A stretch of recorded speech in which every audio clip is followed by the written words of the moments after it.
The realme Narzo 50A Prime is one of the variants in the recently released Narzo 50 series. With the main Narzo line originally being marketed as a gaming phone in the budget category, the 50A Prime seems to have shifted focus on a different subcategory this time. Hey guys, welcome to Tech Local. My name is Andre and today we're taking a look at the new realme Narzo 50A Prime.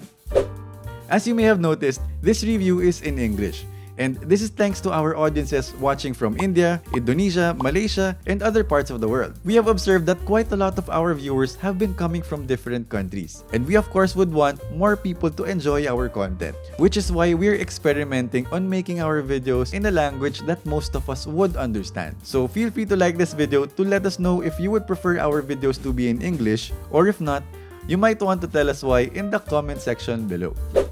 Upon seeing the realme Narzo 50A Prime, you will right away notice that this is in fact a good-looking phone. This design is premium and looks quite expensive, despite the price tag of only 7,990 pesos. It sports a mix of aluminum and plastic materials, aluminum for its frame and plastic for its back. The Kevlar pattern gives out that sports car vibe, and the shiny back case is just an elegant sight. It does feel quite awkward to hold at first, especially if you've been used to holding curved-bodied smartphones. But no doubt you won't be ashamed to flaunt this device and showcase it in fancy places.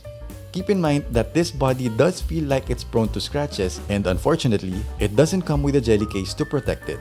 This doesn't come with a charger as well. While higher-end smartphones have been successful in doing this, I personally am not very happy with this choice. At this price point, there may be first-time smartphone owners who are likely to be disappointed finding out that the phone they got doesn't come with a charger.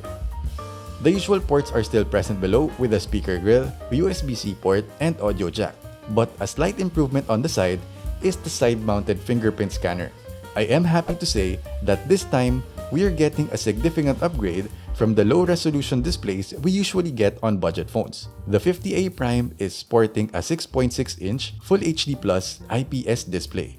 But oddly, Realme went with a dewdrop notch design rather than the more modern punch-hole front-facing camera that we are used to seeing nowadays. Not that the notch is bad, it just looks pretty outdated for a phone released mid-2022. And as we would expect, it is unmistakably sharper than previous 720p displays. Colors do seem to be a little oversaturated, but nothing that would hurt your eyes. I could even say that aside from the 600 nits of brightness, the slight bump in saturation helps this be more visible outdoors, as I had an easier time seeing this than most phones in this category.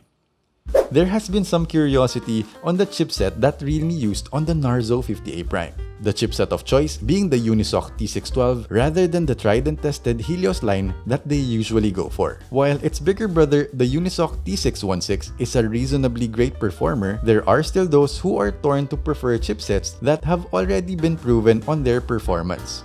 An easy way for Realme to improve the performance on these lower-end smartphones is by using a lighter version of their Realme UI. The Narzo 50A Prime runs on the Realme UI R Edition. Without telling you it's a light version, I doubt the average person would even notice it. It looks almost identical and is definitely usable. I did notice that the R Edition does have lesser alternatives for some software, like the Gallery app, which is replaced by Google's Photos app, and the Camera app, which is much different from the ones they previously used. But interestingly, despite being a slightly inferior UI to their main line, this still contains the bloatwares which could contribute to the phone performing more sluggishly. Performance-wise, if you're planning on doing some gaming, the Unisoc chipset on the 50A Prime can get you by, provided you manage your settings. On our test of Call of Duty Mobile, the game ran at very playable speeds at low settings. We haven't experienced any slowdowns, and judging by this frame rate, you can get serious with gaming on this one at this setting. But anything higher is a different story. At medium settings, the game struggled to be enjoyable. I can still say it is playable, but it really feels slower and the experience isn't very pleasant. I know I'm not good at this game, but the lags just made me much worse. Interestingly, our test using Genshin Impact wasn't as bad as we expected it to be.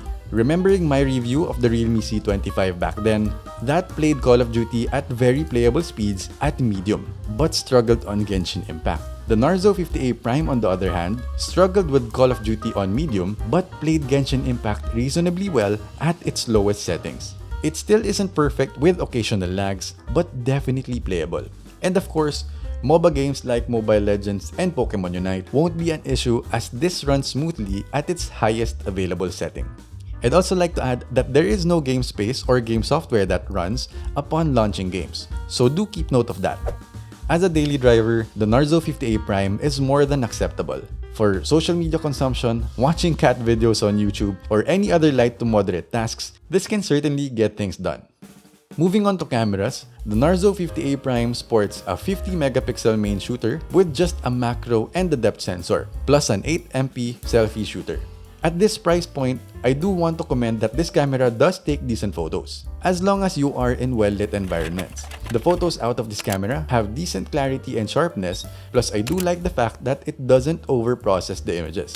The HDR function also works well, and comparing it with other phones under this bracket, the AI does detect when to use HDR much better. However, as we have noticed in its software earlier, the camera software on the 50A Prime isn't very good. One major annoyance is that it doesn't let you know that you have successfully taken a shot, other than a very faint shutter sound.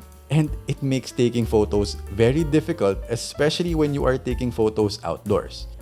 For those who are concerned about battery life, the Narzo 50A Prime with its 5000 mAh battery will last you more than you would need in a day.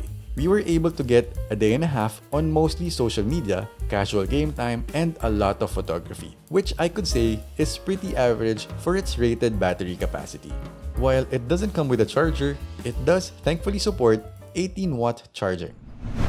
I think the Narzo 50A Prime is targeted towards a specific category of consumers. People who appreciate style, wants a higher resolution screen, and probably those looking to change their prehistoric smartphones but don't want to break the bank. Without a doubt, if your demand is for the typical media consumption that most of us do, and probably some light gaming, then the realme Narzo 50A Prime can do that for you. On the other hand, if your priority involves heavy tasks, then you might be disappointed. Realme did release other smartphones in this series for a little bit more, so you might want to check those out.